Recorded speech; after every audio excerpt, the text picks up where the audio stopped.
Video बनवतोय sir.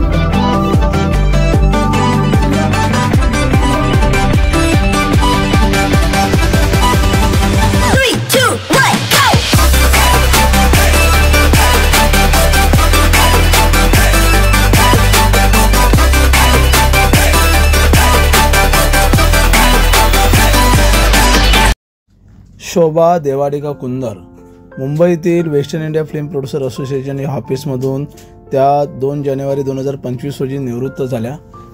अखंड सेवेची त्यांनी 35 वर्ष या कार्यालयात सेवा बजावली. अत्यंत प्रामाणिक, अभ्यासू आणि अति हुशार असलेली ही कर्नाटक राज्यातील एक महिला आहे आणि तिने त्या या ऑफिसमध्ये प्रचंड मेहनत घेतली आणि ऑफिसला खूप उंचीवर नेलं. तिला सर्वोत्कृष्ट कामगार पुरस्कार सुद्धा मिळालेला आहे. त्या नुकत्याच निवृत्त झाल्या आणि त्यांच्यासोबत